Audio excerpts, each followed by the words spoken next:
Setiap kita, saudara yang hidup hari ini di zaman ini, kita adalah generasi yang akan menatap wajah Tuhan di awan-awan. Jangan pernah kau berpikir dan berkata di dalam hati dan pikiranmu bahwa akan ada satu generasi lagi setelah saudara yang akan berjumpa dengan Tuhan di awan-awan. Kita, saudara dan saya adalah generasi yang akan menatap Tuhan dan berjumpa bahkan bersama dengan Dia di awan-awan. Alkitab berkata, siapkan dirimu. Siapkan dirimu. Mungkin saudara berkata, Pak, itu sudah terlalu sering saya dengar dari zaman saya SMA kelas 2, kelas 1, itu tahun 90, 91, 92. Saya setiap hari seminar tentang akhir zaman. Saya ingatkan sekali lagi, tidak lagi seperti itu. Kita adalah generasi yang saudara siap atau tidak siap, kita akan berjumpa dengan Dia di awan-awan. Mata kita akan memandang itu. Betapa salehnya 1 Petrus berkata, engkau harus hidup. Siapkan hidupmu.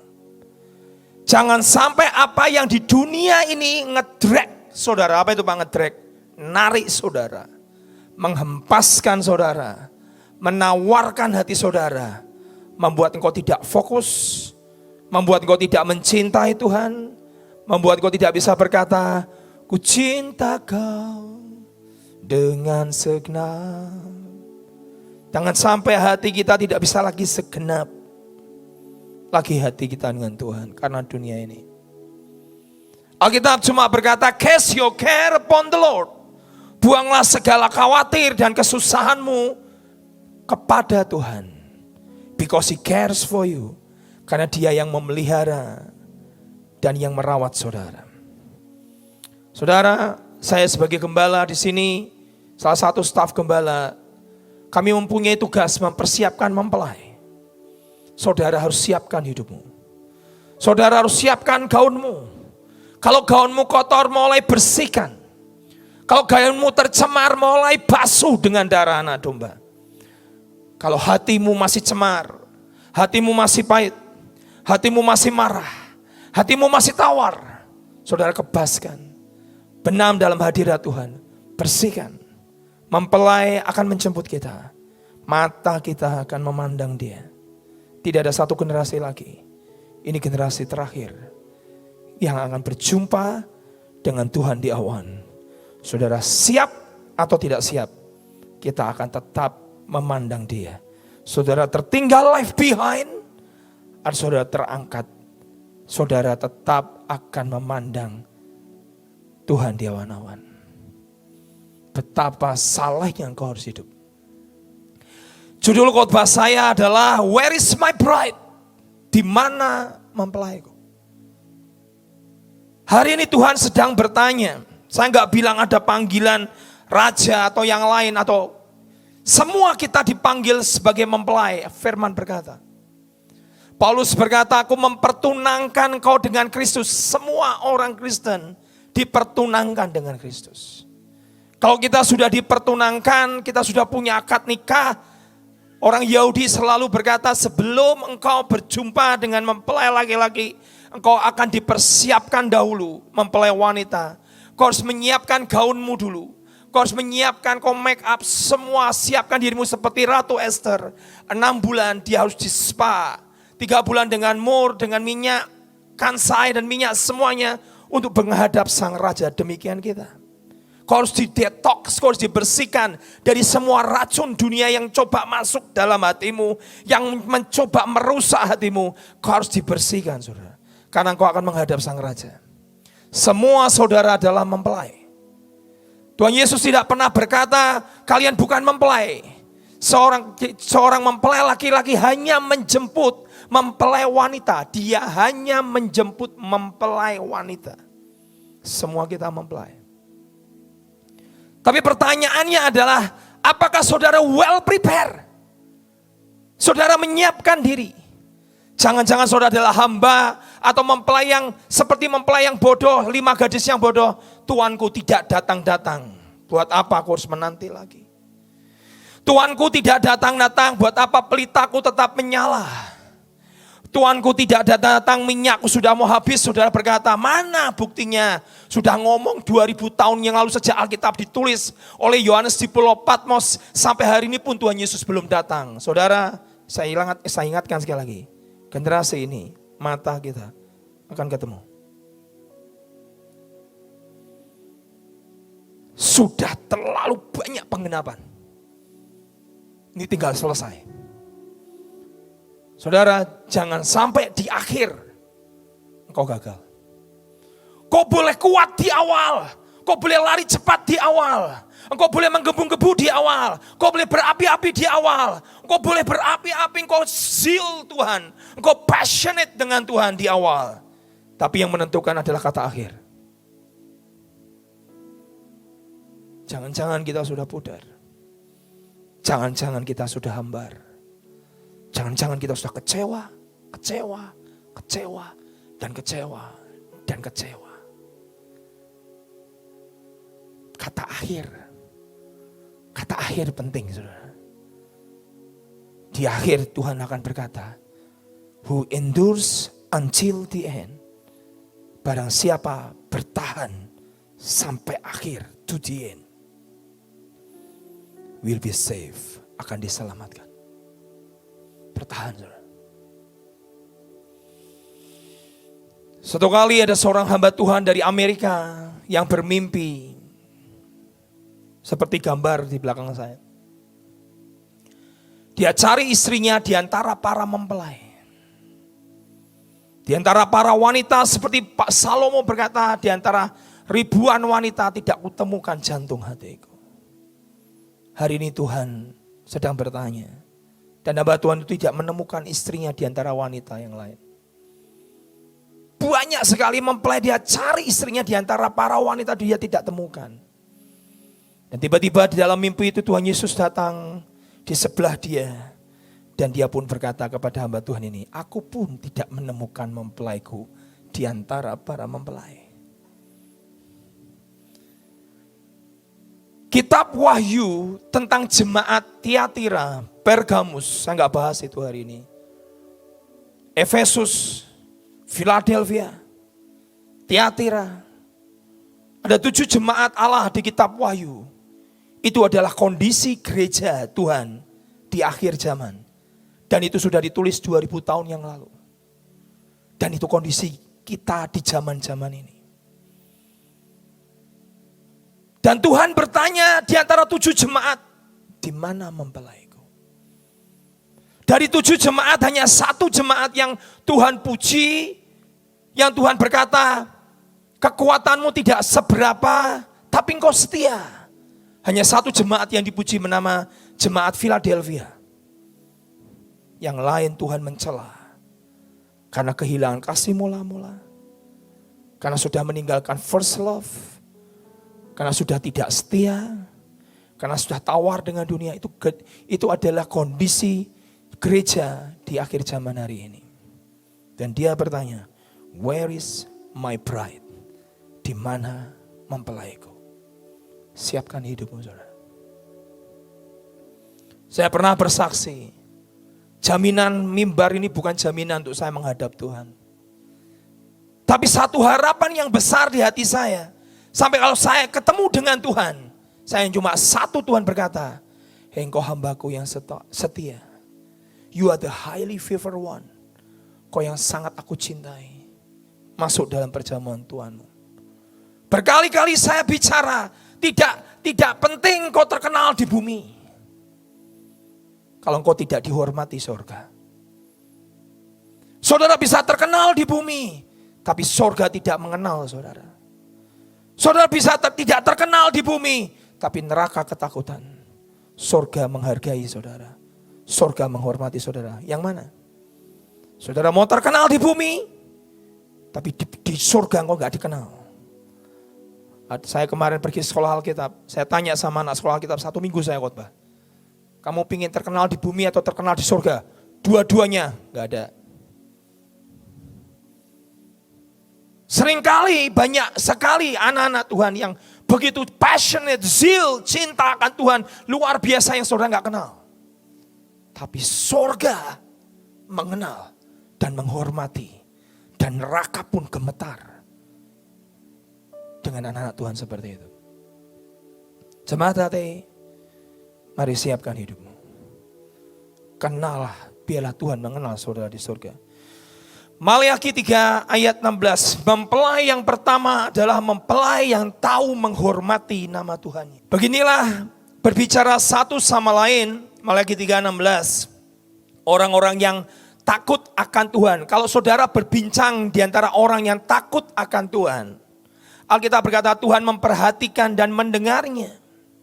Sebuah kitab peringatan ditulis di hadapannya. Bagi orang-orang yang takut akan Tuhan, ada kitab yang menulis kita. Dan bagi orang-orang yang menghormati namanya, karena mereka akan menjadi milik kesayanganku sendiri. Kalau kita mau menjadi milik Tuhan, milik kesayangan, satu syaratnya, ada dua syaratnya, takut akan Tuhan. Kalau saudara takut akan Tuhan, Alkitab berkata, kitab Amsal berkali-kali, kau akan menjauhi dari segala kejahatan. Tidak ada orang yang berkata aku takut akan Tuhan, tapi dia hidup dalam dosa. Tidak ada. Setiap kita pasti pernah jatuh dalam dosa. Tapi pertanyaannya, apakah engkau hidup dalam dosa? Apakah engkau hidup di dalam pertobatan? Alkitab berkata, kitab peringatan akan ditulis bagi mereka yang takut akan Tuhan. Mereka akan menjadi milik kesayanganku kalau mereka bisa menghormati nama Tuhan. Banyak orang Kristen hari ini tidak menghormati nama Tuhan. Tadi pagi Pak Michael cerita bagus. Pak, bu tolong diomongin jemaat Pak. Kalau pulang ibadah tuh tisunya sendirilah minimal, atau air bekas minumnya tuh bu tolong diambil, dibuang ke sampah gitu. Jangan tercecer-cecer di bawah. Saudara kalau lihat rumah-rumah ibadat orang lain bersih, mereka gak berani sembarangan ngotori. Orang Kristen kadang saudara terlalu biasa. Kan Tuhan lihat hati, enggak. Dia lihat hatimu, dan dari hati itu terpancar dari sikapmu. Alkitab berkata, kau menghormati namaku enggak? Saudara gak mungkin joke dengan orang atau guyon dengan orang, dan saudara memakai nama Yesus dengan sembarangan. Bahkan hari ini pun saya mencoba berkali-kali kalau menyebut Tuhan Yesus. Saya kadang slip masian. Kadang lagu maka gak bisa. Tapi saya mencoba memanggil nama Lordship, ketuhanan Yesus. Saya panggil Tuhan Yesus. Saya gak panggil nama Yesus, coba saudara panggil papamu dengan jangkar. Orang Jawa bilang, panggil namanya langsung. Kaplok pasti saudara. Alkitab cuma berkata kau menghormati namaku. Banyak orang terlalu biasa, orang karismatik terlalu berkata, halah kan Tuhan lihat hati. Saudara, kitab kita dari kitab Kejadian sampai Wahyu, itulah kitabnya orang Yahudi. Agama tertua adalah agama Yahudi. Saudara ngerti? Buat orang Jewish dari kecil sudah dididik, mereka tidak boleh menyebut nama Yahweh, tidak boleh nyebut YHWH, itu enggak boleh. Jadi kalau mereka panggil nama Tuhan, mereka panggil Jehovah Shalom, Jehovah Shammah, Jehovah Shikenu, El Roy, El Gibor. Mereka nyebut Adonai, Elohim. Mereka nyebut Elohim, mereka nyebut Elohim. Orang Kristen dari Yahweh, Yahweh, sembarangan. Buat orang Jewish, itu nama sakral. Itu nama yang tidak layak untuk disebut oleh manusia. Saya kemarin khotbah ini, saya cerita ada seorang teman dari kota lain berkata, betul loh Pak. Kita tuh kalau nyebut pangeran tuh Gusti. Betul? Sebagai tanda penghormatan. Alkitab berkata kalau engkau adalah mempelai, kau pasti takut akan Tuhan. Kalau engkau takut akan Tuhan, kau akan menjauhi kejahatan. Tapi kalau engkau mempelai, kau adalah orang yang tahu menghormati nama Tuhan. Buat orang Jewish, Yahudi berkata, Jehovah. Kami hanya layak manggil Jehovah. Yeshua, Mereka tidak berani menyebut nama Yahweh. Itu terlalu sakral. Dan Alkitab berkata, orang yang Keluaran 20 ayat 7 berkata, jangan menyebut nama Tuhan Allahmu dengan sembarangan. Kalau engkau menyebut dirimu orang percaya, engkau takut akan Tuhan, kau nyebut nama Yesus, Tuhan Yesus dengan sembarangan, kau gak takut akan Tuhan. Keluaran 20 ayat 7 berkata, jangan menyebut nama Tuhan Allahmu dengan sembarangan, sebab Tuhan akan memandang bersalah orang yang menyebut namanya dengan sembarangan. Saudara gak bisa, saudara. Apa sih Pak arti sebuah nama? Nama adalah sebuah identitas. Coba saudara jok pakai nama saya di depan saya. Coba saudara sebut nama saya dengan semaunya, dengan guyonan, dengan bullying. Pasti saya marah. Apalagi nama. Kalau engkau berdoa memakai nama Yesus. Kalau engkau berlutut memakai nama Yesus. Kalau engkau mengusir setan pakai nama Yesus. Kalau engkau menyembuhkan orang sakit pakai nama Yesus. Kalau engkau berdoa engkau memakai nama Yesus. Nama itu yang Bapa berkata, di atas kolong langit, di bawah bumi. Di atas bumi tidak ada nama selain diberi kepada manusia selain daripada nama Yesus. Yang setiap lidah harus mengaku dan setiap lutut harus bertelut. Mempelai adalah orang yang tahu menghormati nama Tuhan. Hai mempelai, hormati nama Tuhan. Takut akan Tuhan. Markus 16, 17 sampai 18. In my name, di dalam namaku. Saudara pergi, nginjil kemanapun. Kau pakai nama. Dan nama itu berkuasa. Saya pernah masuk Korea Utara. Saya masuk Korea Utara. Negerinya Kim Jong-un. Itu negeri mengerikan. Bisa masuk, belum tuh bisa keluar. Semua kalau kedatang masuk Korea Utara mendarat saat mendarat digiring sama tour guide, sama bus. Tidak bisa orang pergi travel ke Korea Utara sendirian, tuh nggak mungkin, nggak bisa masuk pasti. Pasti ada tour guide yang mengantarnya. Dan tour guide semua itu saya beritahu, kalau sudah masuk Korea Utara, tour guide semua itu adalah intel. Pura-pura jadi tour guide. Dan semua tour guide yang akan menemani saudara pura-pura tidak bisa bahasa Indonesia. Tapi mereka bisa bahasa Indonesia. Jadi kalau engkau ngobrol, engkau di kuping. Kalau engkau bicara salah, tiba-tiba malam di kamar hotel kamu disergap, masukkan ke penjara dan gak akan keluar, gak akan pulang ke negaramu. Mereka gak urusan. Mau kirim ke dutaan besar, mau kirim apa gak urusan. Pokoknya kamu masuk negaraku ngelanggar peraturan habis. Gak ada deportasi. Rodi, kerja sampai mati. Ada satu peraturan yang cukup menakutkan buat kami adalah kami harus begitu mendarat dan kami harus bow. Saudara tahu bow?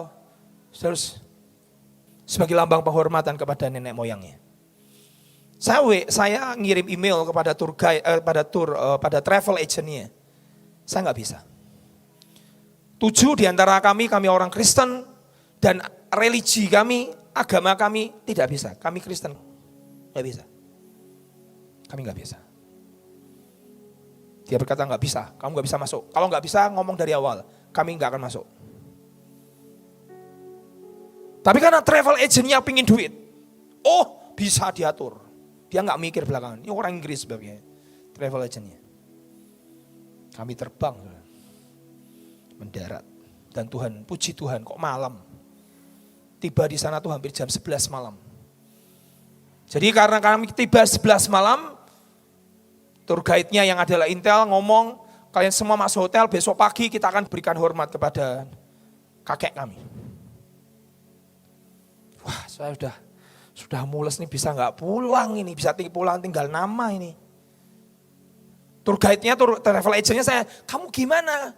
Kan saya sudah ngomong bahwa saya tidak mau, saya bawa. Ya tapi gimana ya, saya cuma travel agent, tour guide-nya gak boleh. Ya kamu fight lah, ngomonglah sama mereka. Ya gak bisa ini peraturan. Mending kamu dideportasi, sudah kan mendarat langsung deportasi, mending kamu deportasi. Kalau bisa deportasi enak, ya kalau disuruh kerja rodi. Sampai seumur hidup di situ. Dan itu negara gak peduli sama negara manapun. Amerika pun dari gubris. Misionari Amerika masuk sana, ketahuan bawa Alkitab, langsung habis. Kedutaan besar datang, gak urusan, gak mau peduli dia. Begitu kami masuk, dibuka semua, digeledah tas kami, dicari HP kami, dibukain semua. Ada aplikasi Alkitabnya enggak? Padahal mereka juga negeri jadul. Enggak ngerti buka aplikasi. Tapi dicek semua.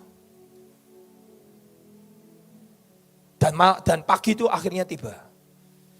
Malam tidak akan selamanya malam, betul kan? Tapi pagi itu menakutkan buat saya. Tibalah dan mereka menggiring kami di satu taman yang begitu besar.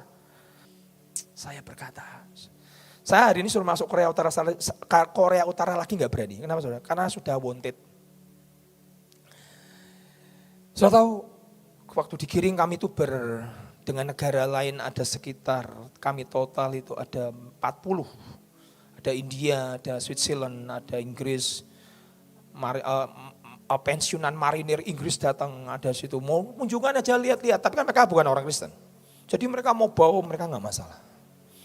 Kami ber-40. Kami yang Indonesia cuma 7 orang, kami ber-7. Saya tanya teman-teman, Pi. Saya ngomong jangan pakai bahasa Indonesia, pakai bahasa Jawa. Mereka nggak ngerti kalau bahasa Jawa. Nggak tahu bahasa Jawa. Pakai bahasa Jawa ngoko, kebetulan ke orang Semarang semua, ngoko. Si tour guide-nya bingung, sampai tanya sama dia, kamu tuh pakai bahasa apa toh? Indonesia. Kamu orang Indonesia kan? Iya. Terus dia ngaku, kok aku gak ngerti.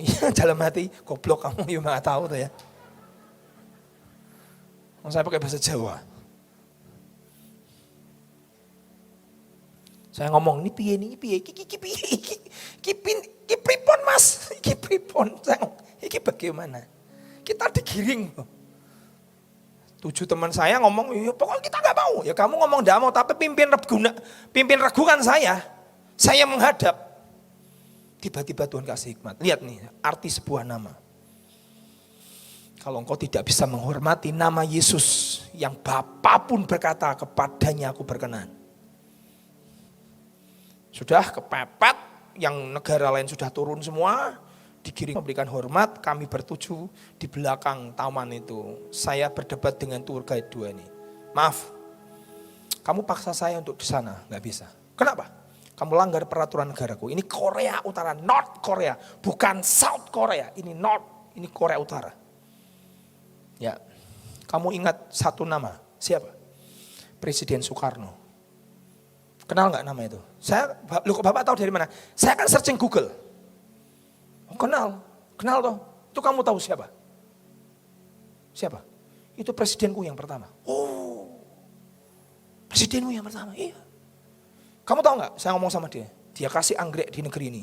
Dan sekarang kamu budidayakan di negeri. Betul kan? Iya betul. Kami menghormati nama presiden itu. Soekarno bahkan kami mencontoh Monasnya. Lah ya, kan udah tak omongin. Itu presidenku. Kalau kamu bisa menghormati presidenku, kenapa kamu nggak menghormati kami? Siap. Nama satu nama. Jadi jangan paksa dong, ini agama. Ini religi kami nggak bisa. Wah langsung mereka, oke. Saudara tahu arti sebuah nama? Hanya saya sebut nama presiden kita. Karena presiden kita pernah baik sekali dengan Kim Il Sung. Tiba-tiba dia bisa memberikan kami kelonggaran.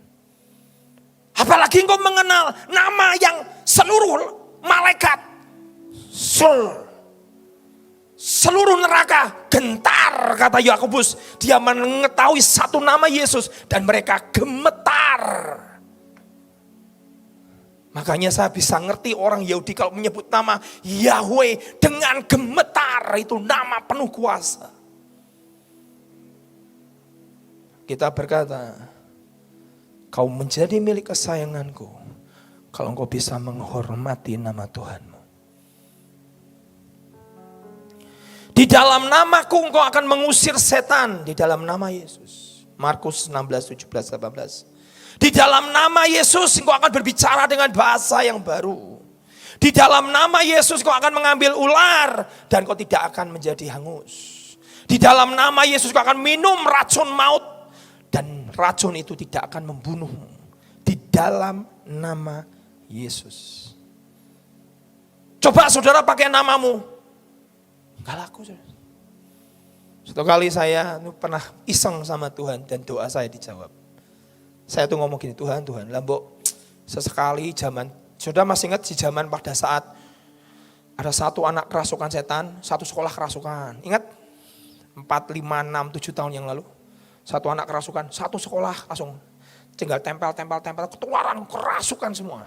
Tapi saya nggak pernah dengar di kota ini. Tiba-tiba saya tuh iseng, saya ngomong, Tuhan, buat sekali lah.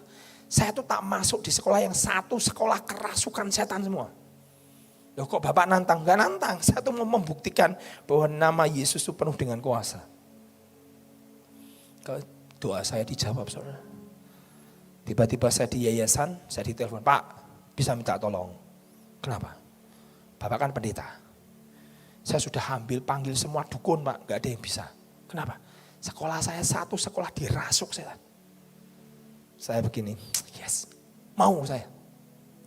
Saya sebut nama jalannya di kota ini, sudah akan tahu sekolahnya di mana. Terus saya ngomong sama staf saya, kamu berani gak ikut saya melayani orang kerasukan setan? Dalam benaknya itu satu orang. Saya ngomong sama dia, saya masih ingat orangnya. Tapi ini gak satu orang loh. Nah, terus berapa kok? Satu sekolah. Satu sekolah. Kita cuma berdua. Ya. Kamu takut? Tak doa dulu ya kok. Orang Kristen. Tak doa dulu ya kok. Berdali jembet kamu tak boleh. Sudah ikut. Temani saya. Saya setir mobil saya berangkat. Saya masuk sekolah.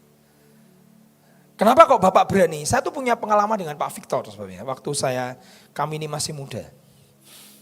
Kami pernah ngusir orang benar dirasuk setan di tengah jalan. Dan itu pembantu rumah tangga.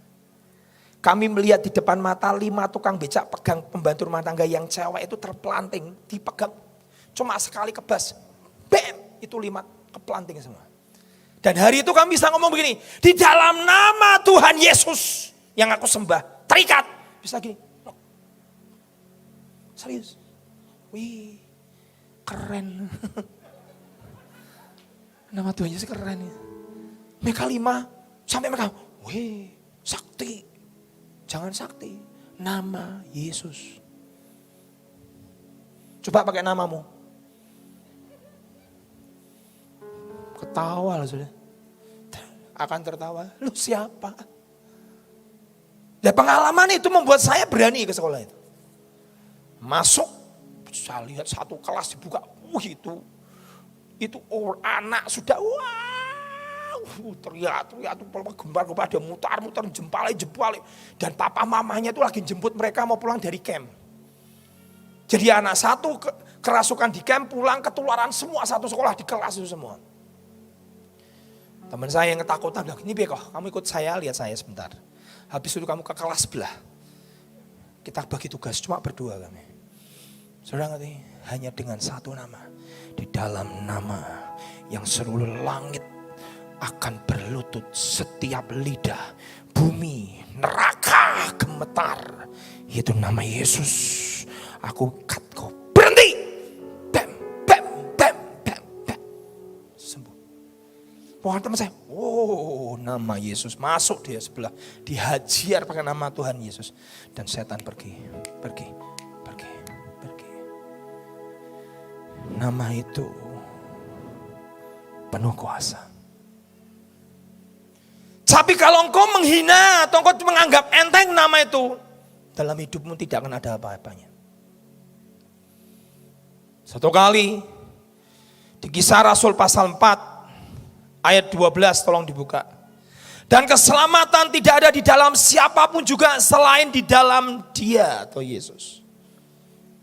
Sebab di bawah kolong langit ini, saudara, langit ini tidak ada nama lain. Tidak ada nama lain yang diberi kepada manusia yang olehnya kita akan diselamatkan. Saudara tidak bisa selamat selain di dalam nama Yeshua HaMasiah, di dalam nama Yesus Kristus Tuhan.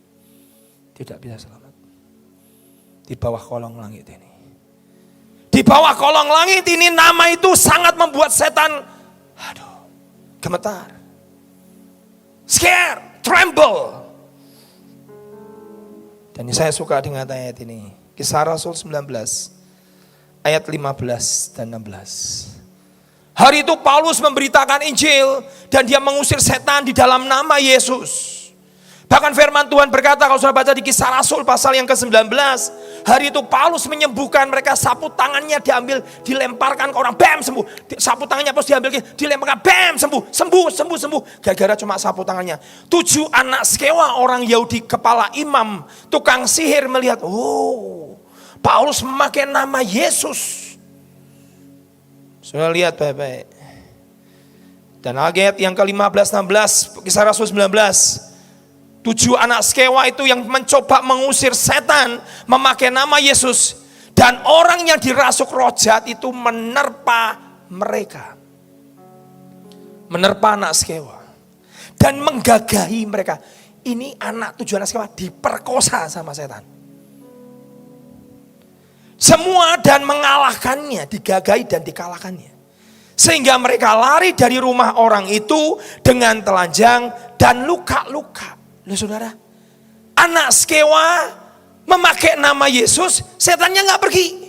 Malah memperkosa, melukai dia dan membuat mereka telanjang.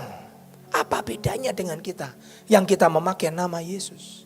Lihat ayat yang ke-15. Tetapi roh jahat itu menjawab, Yesus aku kenal. Oke. Yesus aku kenal. Kisah Rasul 19:15. Dan Paulus aku ketahui, aku kenal. Yesus aku kenal, Paulus aku ketahui. Tetapi kamu siapa?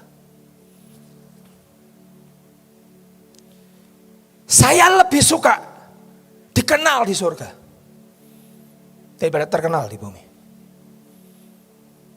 Kalau saya terkenal di bumi, belum tentu surga kenal saya. Kalau saya terkenal di bumi, belum tentu surga menghormati saya. Tapi kalau sekali surga menghormati saudara, seperti anak sekewa ini dikatakan sama setan, lu siapa? Kalau Yesus, waduh, itu putralah. Paulus, aduh, itu jungkir balikkan dunia. Lah kamu siapa? Kenapa Pak anak sekewa digagahi dan diluka-lukai sampai telanjang? Karena mereka tidak mempunyai relationship, hubungan. Saudara kalau pergi kemanapun, dulu saya pernah sekolah di sekolah anak pejabat. Begitu teman saya ngomong, bapakku ini, jenderal ini, tidak ada yang berani sentuh. Kenapa Pak? Relationship, anak sama bapak. Sekewa, gak pernah terima Yesus. Anak sekewa, gak punya hubungan dengan Tuhan Yesus. Dan setan bisa lihat itu. Kamu siapa? Saudara ngerti?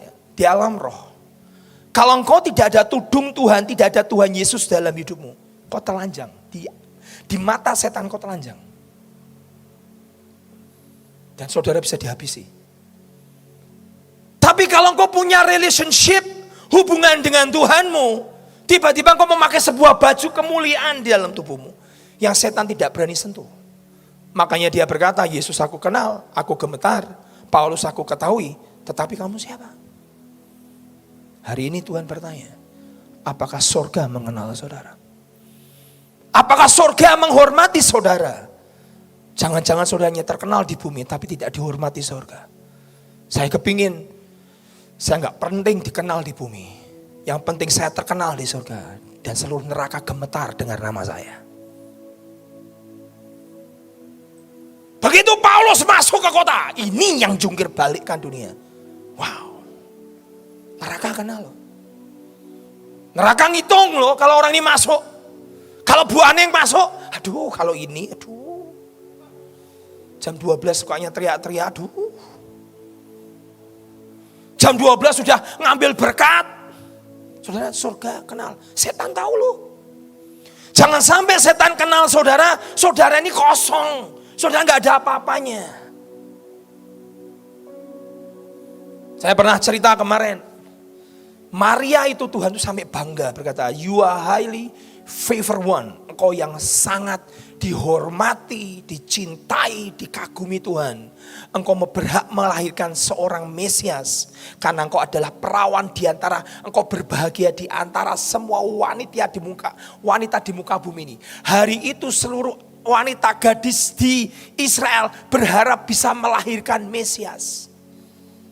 Tapi Tuhan memilih dari jutaan miliatan wanita di dunia ini yang masih perawan untuk melahirkan seorang Mesias. Dan Tuhan menemukan satu orang bernama Maria. You are highly, kau sangat dihormati itu surga. Favor one, favoritnya Tuhan. Kalau sampai surga kamu favorit, aduh, demit orang andulit. Leloro podo lunga, asal kowe percaya, betul? Begitu Daniel disebut, you are the beloved, my dearest beloved Daniel. Daniel yang paling aku cintai dan kukasih. Saudara ngerti, seluruh malaikat di surga berkata, kenapa Tuhan Yesus nyebut nama Daniel? Dan Daniel disebut nama the beloved Daniel. Yang dikasihi Daniel. Siapa itu Daniel? Itu loh orang yang kerjanya pagi siang malam berdoa. Oh itu loh yang 21 hari menanyakan janji Tuhan, berpuasa, menantikan janji Tuhan. Kenapa surga? Kenapa Tuhan Yesus menghormati? Saya kepingin dihormati surga. Dihormati di bumi sementara. Hari ini bumi menghormati saudara, besok akan berkata salibkan dia, betul? Tapi kalau surga menghormati, seluruh malaikat jutaan akan bertanya, siapa dia? Seluruh malaikat, kenapa Tuhan sebut dia yang dikasih? Kenapa Tuhan Yesus menyebut dia yang favorit? Kenapa?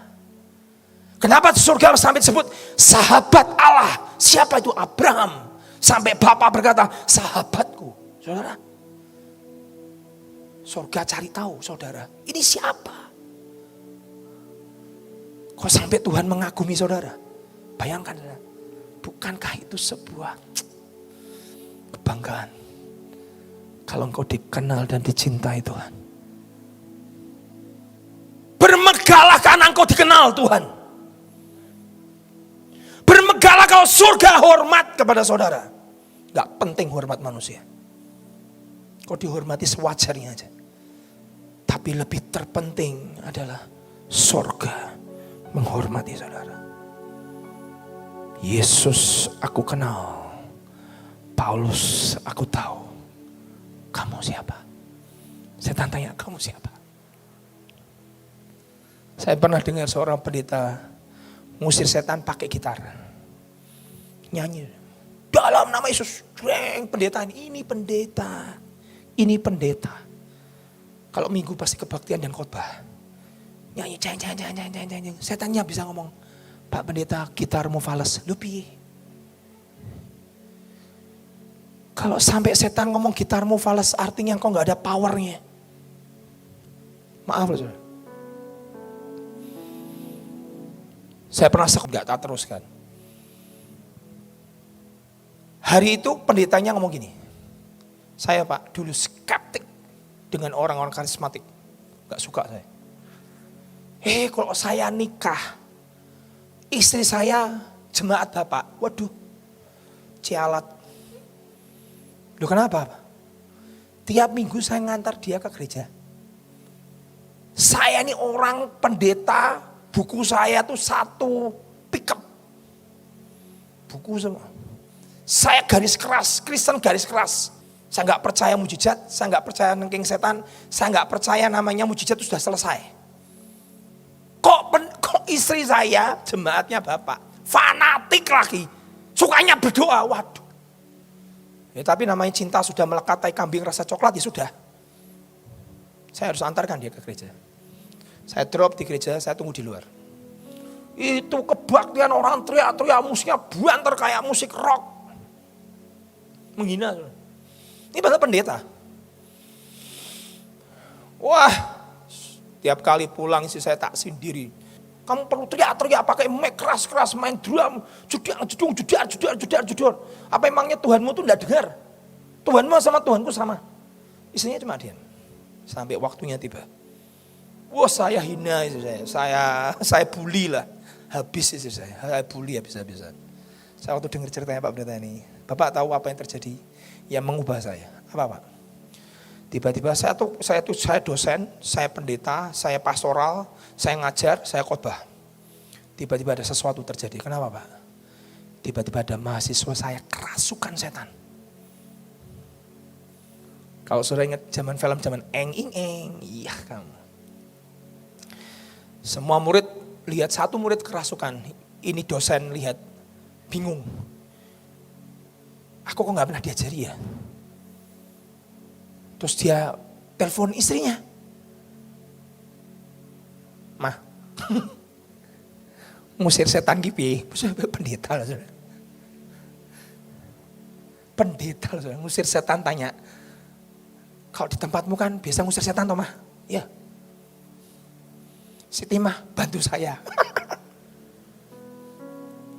Istrinya datang, ditengking dalam nama Yesus. Bam, keluar. Ini pendeta juga nyoba nengking saudara, ditengking. Dulu kan aku dengar pakai nama Yesus, dalam nama Yesus keluar. Saya tanya diem. Napa kowe? Begitu istrinya datang, pergi. Dia cerita, sejak peristiwa itu, buku satu pickup tak bakar semua, tidak ada gunanya saya dengerin semua.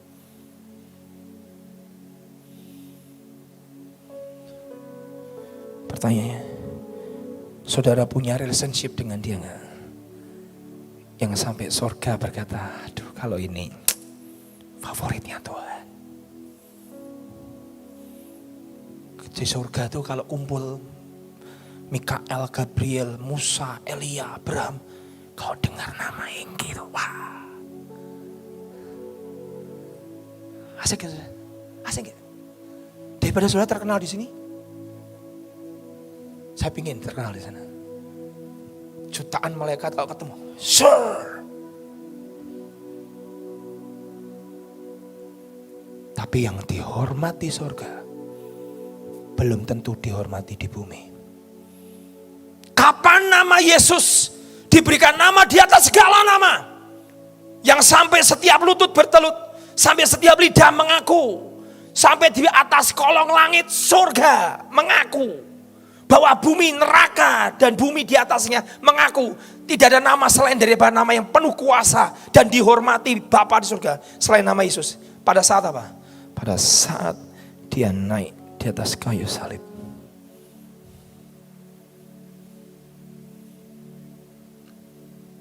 Kekristenan adalah pada saat engkau mati buat Tuhan, kau pikul salib dan kau sangkal dirimu dan kau ikut Tuhan, dan surga akan menghormati saudara.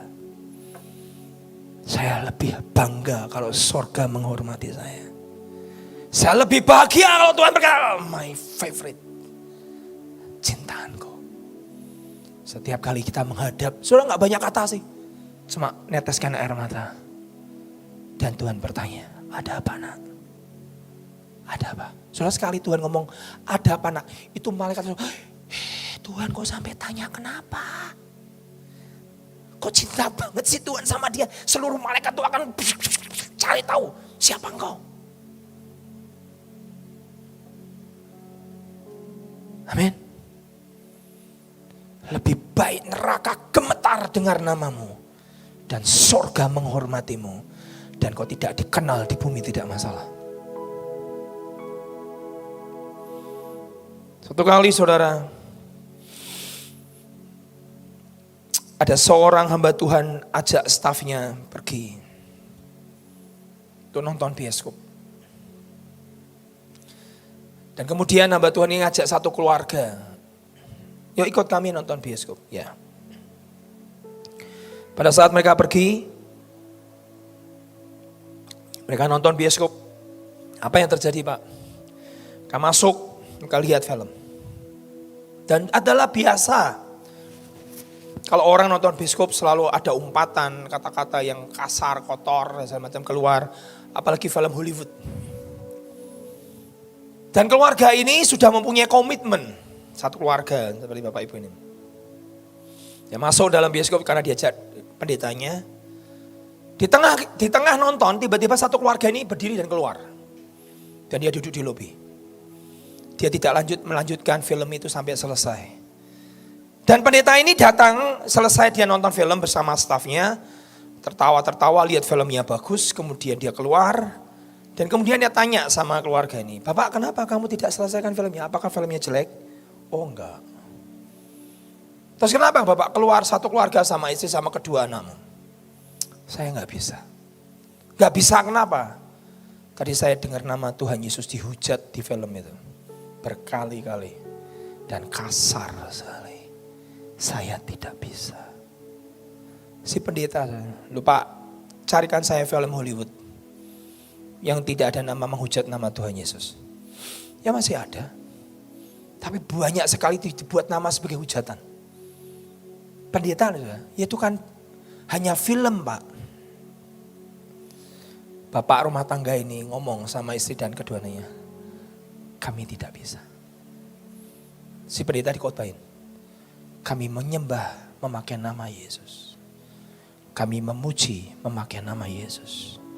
Kami berlutut pakai nama Yesus. Kami ngusir setan pakai nama Yesus. Kami mengadakan mujizat pakai nama Yesus. Buat saya dan keluarga, nama itu sakral. Nama itu aku hormati dan aku cintai. Dan aku tidak mau nama itu dipakai, diucapkan dengan sembarangan. Saya gak bisa Pak Pendeta. Wah kamu terlalu freak, kamu terlalu fanatik. Ya terserah. Terserah. Pulang, kebaktian. Di tengah kebaktian, diinfo Pak Pendetanya. Dan keluarga itu juga datang dalam ibadah. Dan pendeta ini bicara, ada info, ada satu anak masih muda sakit di rumah. Sudah koma. Bapak pendeta tolong datang untuk mendoakan. Setelah ibadah, pendeta itu pergi ke tempat itu dan dia mendoakan. Sampai di sana dia tidak lihat yang sedang koma, tapi mereka sudah menangis. Anak muda itu sudah meninggal. Didoakan. Dibangkitkan. Dalam nama Tuhan Yesus. Dan tidak bangkit. Dan keluarga ini datang mengunjungi keluarga itu. Papa, mama dan dua anaknya. Dia melihat jasad di depannya dia. Dan Tuhan bicara, bangkitkan nak di dalam nama aku. Dan bapak ini berdiri. Ini kisah nyata. Dia pegang di dalam nama yang aku cintai dan aku hormati. Yang sorga gemetar, neraka ketakutan. Yang Bapa menghormati. Aku perintahkan engkau bangkit. Hidup kembali. Saudara, hidup. Pendetanya malu. Maleakhi 3:16 digenapi. Orang yang menghormati namaku, dia akan menjadi milik kesayanganku. Kalau saudara bisa menghormati nama Tuhan. Tadi kita nyanyi nama Tuhan, nama Tuhan, nama Tuhan, nama Yesus. Nama yang ajaib. Kita harus bisa menghormati Tuhan. Itu poin saya yang pertama. Poin saya yang kedua yang terakhir adalah di surga itu ada namanya budaya. Saya pergi ke Swedia tahun 97-98. Pada saat saya pergi ke sana, saya masuk ke satu keluarga yang mengadopsi saya. Dan keluarga ini berkata, kami itu punya budaya orang Swedia. Ya di atas ya, tidak di atas tidak. Saya dijamu makanan yang cukup banyak dan makanannya gak cocok karena masih hari pertama saya sampai di sana. Saya ditawarin, ambil makan. Dan saya berkata begini, no thank you, no thank you. Kayak orang Jawa. Enggak terima kasih, gak usah, kenyang. Padahal lapar. Makan, no thank you. Enggak terima kasih. Begitu saya berkata, terima kasih, enggak terima kasih. Sudah, kan kita ngobrol. Tangan saya ngambil. Saya makan. Sudah tahu. Orang bule. Langsung berdiri tuding. Ini baru kenal hari pertama loh. Bapak asuh saya di sana. Kamu kalau sudah ngomong tidak, jangan sentuh. Kalau kamu ngomong ya, habiskan terserah. Tapi kalau mau ngomong tidak, jangan sentuh. Maaf. Dan dia berkata itu budaya kami.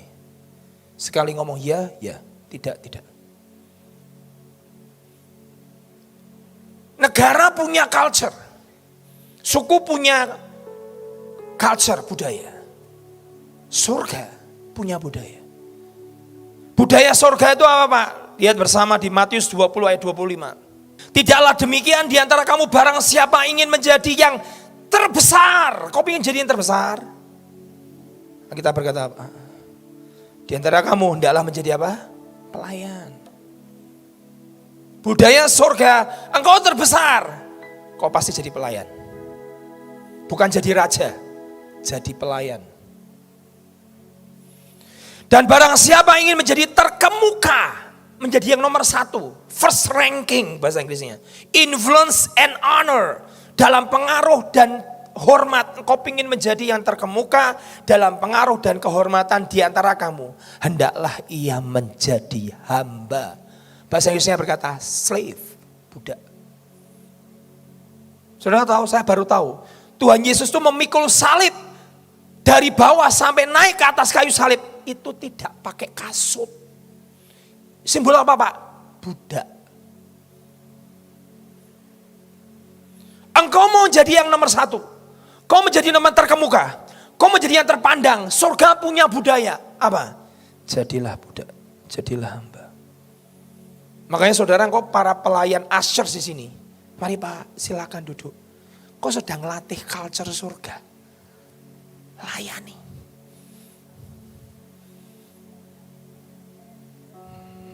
Saya tutup dengan cerita ini. Ada seorang hamba Tuhan dari Afrika yang hari itu dia masih, ya dia belum jadi nabi sih saudara.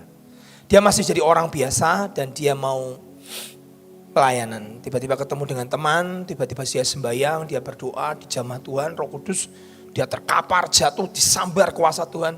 6 jam tergeletak seperti orang pingsan tapi hidup. Tapi gak sadar. Temannya tungguin di situ. Pada saat 6 jam itulah rohnya diangkat ke surga. Ini yang mengubah cara mikir, cara hidup saya, cara mengikut saya kepada Tuhan selama bertahun-tahun. Tiba-tiba dia dilihat, dia masuk ke dalam surga, dia ada sebuah perjamuan makan yang cukup besar. Ada namanya table Tuhan yang begitu besar. Ada head table, kepala dari meja itu sampai di ujung orang kudus sedang ngomong, nyanyi, sedang bersukaria, bersukacita karena mereka sudah menang terhadap dunia. Mereka kumpul semua. Makan buah, semua makan, bersukacita dan mereka tidak pakai pakaian putih. Warna-warni, surga itu warnanya lebih banyak daripada di bumi. Warna di bumi masih kurang dibandingkan dengan warna yang ada di surga. Surga masih jauh lebih banyak warna yang di bumi gak ada. Bagus sekali, dia berkata masuk, wow surga keren banget. Dan hamba Tuhan Nabi ini berkata nih, sebentar lagi kan aku rohku balik ke bumi. Aku mau cari center dari pesta ini. Center dari perjamuan makan ini. Supper ini, makan ini, centernya siapa? Centernya adalah Tuhan Yesus. Dia tanya sama sebelahnya, Tuhan Yesus mana? Dia gak dengar. Dia tanya pada depannya, Tuhan Yesus mana? Gak dengar, suaranya riuh, pikuk, sukacita, gembira. Gak ada orang susah. Aku harus ketemu dengan orang yang bernama Tuhan Yesus. Sebelum aku pulang ke bumi, aku mau bertanya, aku mau ketemu, aku mau bicara. Dia jalan di ujung meja itu, nggak ketemu Tuhan Yesus. Dia jalan di depannya, nggak ketemu Tuhan Yesus. Sampai dia cari-cari, akhirnya ada orang lihat, kamu cari Tuhan Yesus toh? Iya. Kamu tahu di mana? Iya, tahu. Di mana? Dia tanya, tuh, mana? Itu. Tiba-tiba keluar Tuhan Yesus. Dari dapur, pakai celemek. Pakai celemek ning. Ayatnya ada. Keluar. Apa yang bisa aku bantu untuk kamu? Makannya enak. Cukup makannya. Ini nabi orang kulit hitam. Keribu. Blok, matanya gede, bunder, hitam. Butler, sudah tahu butler? Pemimpin pelayan. Pakai celemek. Loh tadi waktu aku duduk yang nawarin makan. Apa yang bisa aku bantu? Butuh makan apa? Masih ada yang kurang enak makannya. Tuhan Yesus. Dipegang tangannya orang ini, nabi ini sama Tuhan Yesus. Nah, berubah wajah Tuhan Yesus. Bajunya berubah kemilau, dia tersilau. Dia berkata, kamu lihat apa yang aku lakukan buat anak-anakku di sini. Kamu lihat, lakukan ini kepada anak-anakku yang ada di bumi. Layani mereka. Jadilah hamba buat semuanya. Surga punya sebuah culture kerendahan hati.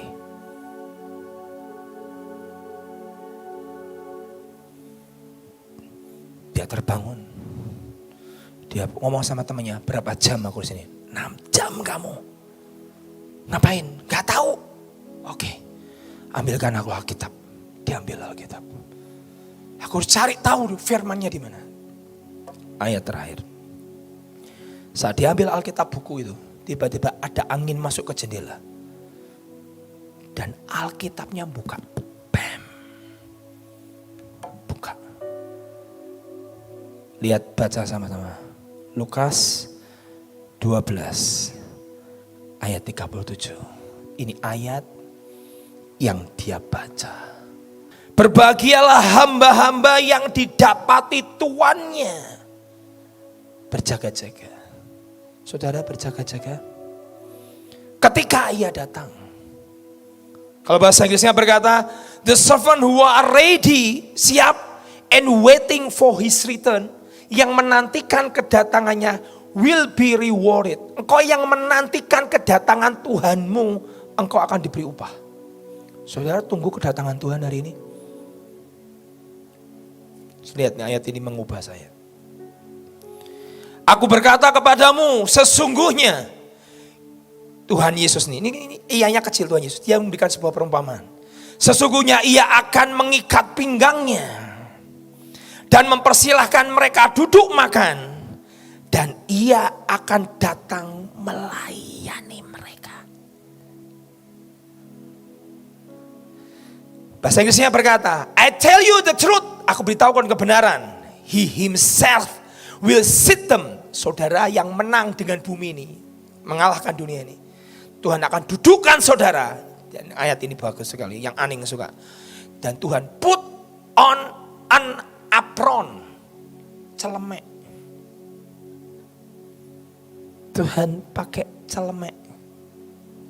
Alkitab ya. And he put on a crown, dia pakai celemek, and serve them, dan melayani mereka as they sit, pada saat mereka duduk dan mereka makan. Jadi pada saat saudara didapati Tuhan, saudara adalah orang yang overcome and keep watch. Saudara berjaga-jaga, saudara nyiapkan diri dan menanti kedatangannya. Saudara akan terima upah dan saudara menang. He will grant, Tuhan akan menghadiahkan kau duduk dalam my supper, dalam meja makanku. And I myself, aku Tuhan akan melayani mereka. Dia baca ayat ini, shock. Dia berkata, aku lihat barusan surga, Tuhan melayani kita, kita duduk satu meja dengan dia. Surga punya sifat kerendahan hati. Semakin kau di atas, semakin kau jadi pelayan. Semakin kau di atas, semakin kau menghamba. Bukan raja, tapi menghamba.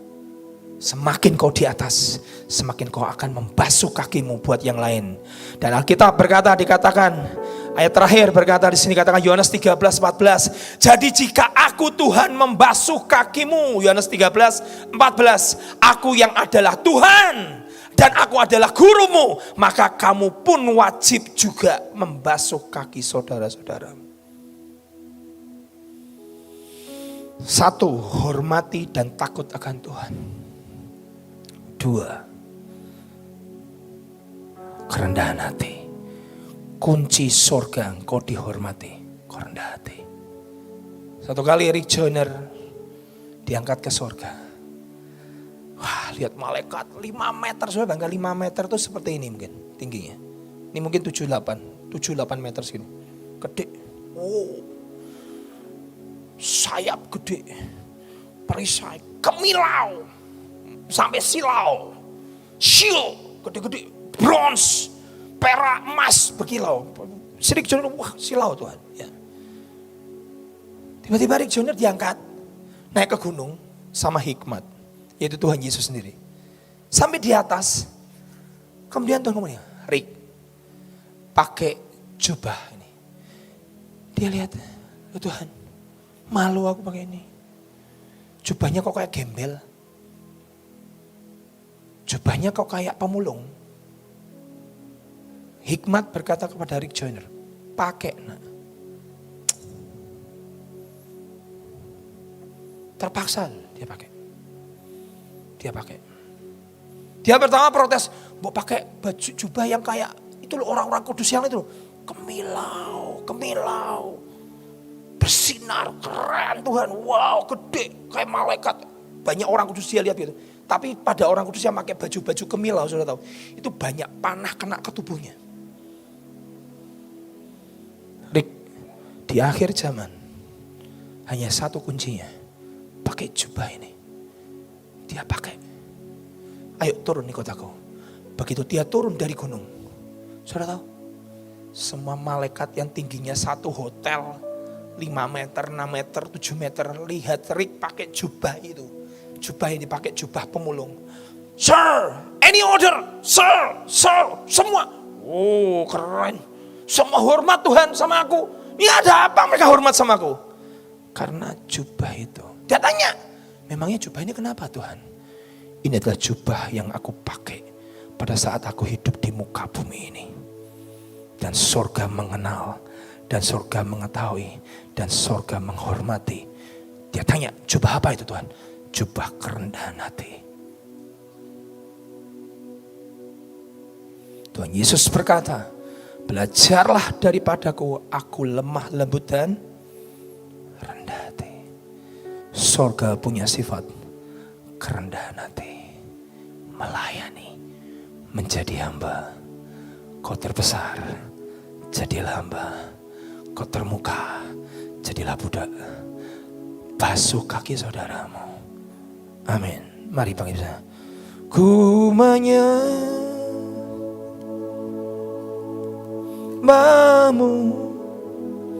worship you Lord. Ku sembahmu,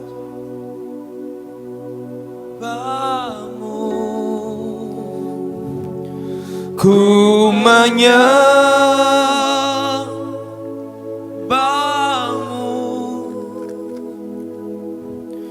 ku sembahmu,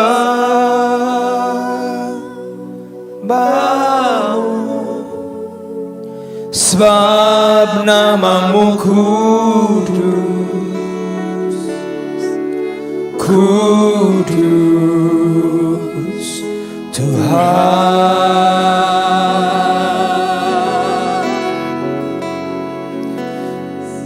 Ku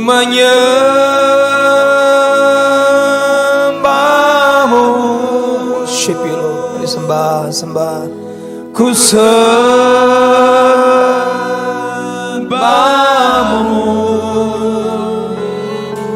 ku menyembahmu,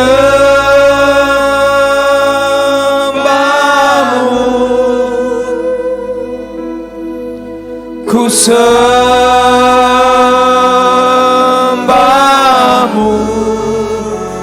sebab namamu kudus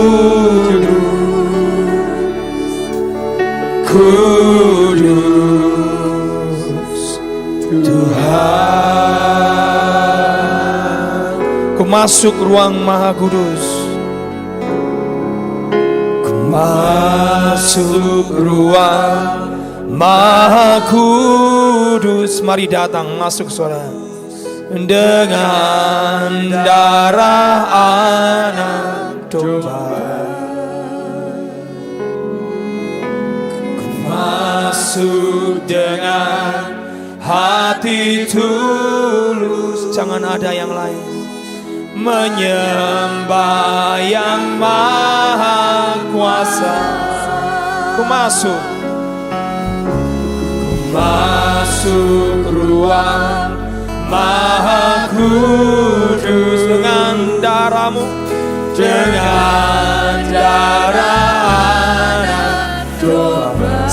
Sembah, hormati namanya, hormati hadiratnya. Hati tulus menyembah yang maha kuasa.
Ku menyembah-Mu,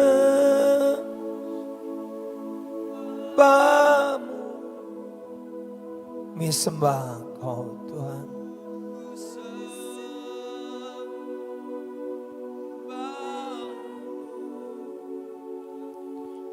Ku menyembah-Mu,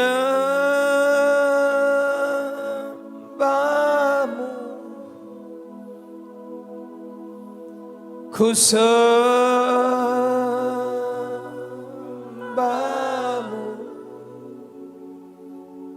sebab nama-Mu kudus, kudus. Tuhan. Saat suatu kali dalam pertemuan di sorga, dan setan muncul di situ. Dan Tuhan berkata, apakah engkau melihat hambaku Ayub? Orang yang saleh, jujur, takut, dan punya integritas. Setan berkata, ya tahu. Sejarah mencatat kitab Ayub adalah kitab paling tua. Dan hari itu di kitab Ayub pasal 1, pasal 2. Setan muncul dalam dewan Tuhan di sorga. Dan Tuhan pamer kepada setan dengan bangga. Dia kata, kau tahu hambaku Ayub, saleh, jujur, berintegritas, dan takut akan aku. Setan coba berdalih dan berkata, ya kau pagari dia sehingga kami tidak bisa menyentuh. Hartanya banyak, uangnya banyak, keledainya banyak, untanya banyak, kudanya banyak. Dia kaya raya di negeri itu, di negeri Uz. Ya kau pagari kami tidak bisa sentuh. Kau tahu karena dia takut akan kau berkati dia. Dan tiba-tiba Tuhan berkata, oke, aku angkat semua pagar dalam hidupnya. Kau boleh sentuh hartanya, tapi jangan sentuh nyawanya. Saudara tahu, dalam sekejap seluruh harta ludes. Kambing, domba, kuda, onta, Rolls Royce semua habis. Terbakar, pesta habis, semua habis. Dan Alkitab berkata, dan dengan itu Ayub tidak pernah berbuat dosa dengan mulutnya. Di pasal 2 setan datang lagi. Dan Tuhan berkata, engkau sudah membujuk aku setan, untuk mengangkat semua pagar dalam hidupnya. Dan aku sudah angkat, dan kau sudah sentuh. Dan dia tidak mengutuki aku, setan. Dia tetap menyembah Allah Jehovah Elohim. Setan masih berdalih, ya semuanya habis, oke. Nyawa ganti nyawa, kulit ganti kulit, oke. Kau boleh sentuh tubuhnya, tangan jambil, tapi jangan ambil nyawanya. Anaknya mati, istrinya ngutuki Tuhan, badannya penuh borok. Dan Alkitab berkata, dan dengan itu Ayub tidak mengutuki Tuhannya. Dia tetap menyembah Tuhannya. Sorga menghormati Ayub. Di kitab Perjanjian Lama berkali-kali ditulis, kalau ada hambaku Ayub, sorga kenal, sorga. Nama Ayub sangat terkenal di sorga. Saya tanya dengan saudara, namamu terkenal di sorga? Yang kalau sorga berkata, aku menghormati dia. Orang yang mencintai aku. Mari angkat tangan dan berkata, ku menyembahmu, sembah dia. Ku sembahmu,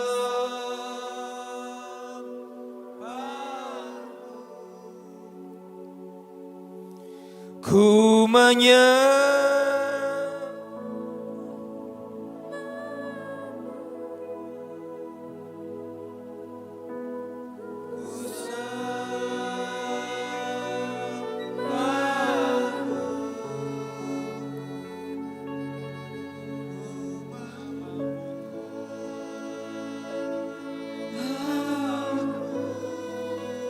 worship you, Jesus.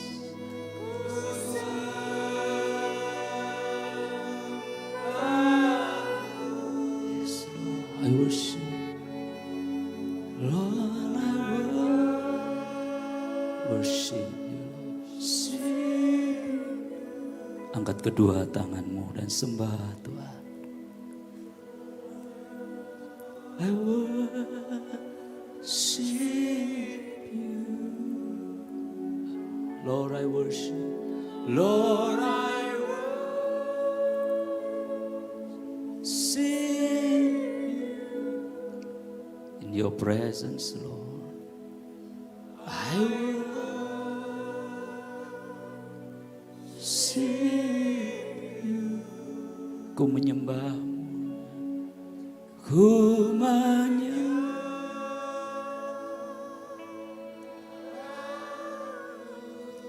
Ini kami anak-anakmu datang menyembah. Let your presence, sebab nama, biar hadiratmu yang melingkupi kami. Kudus Tuhan, sebab namamu kudus, sebab namamu kudus, kudus, kudus Tuhan, sebab namamu kudus, sebab namamu kudus Tuhan, kudus Tuhan,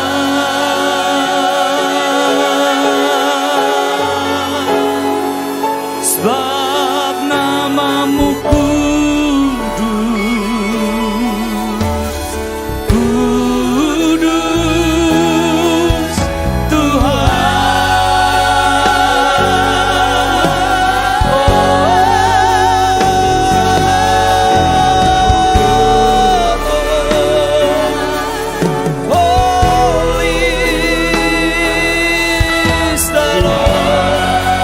sembah Tuhan, sembah Tuhan, angkat hatimu, angkat hati, angkat suaramu dan sembah. Asal kau jamah ujung jubahnya malam hari, sesuatu terjadi dalam hidup.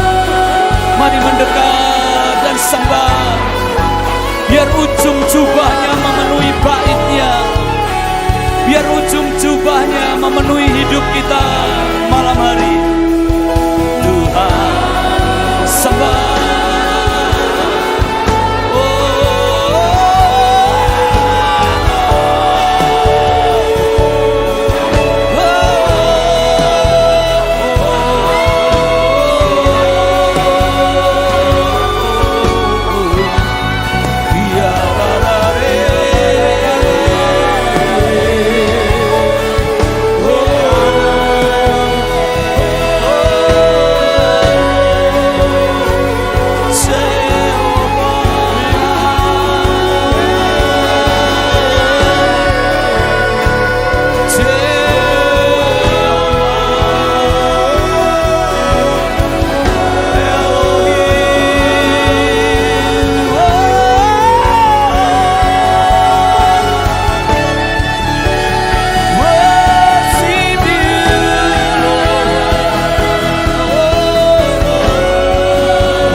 Puaskan umatmu malam hari ini.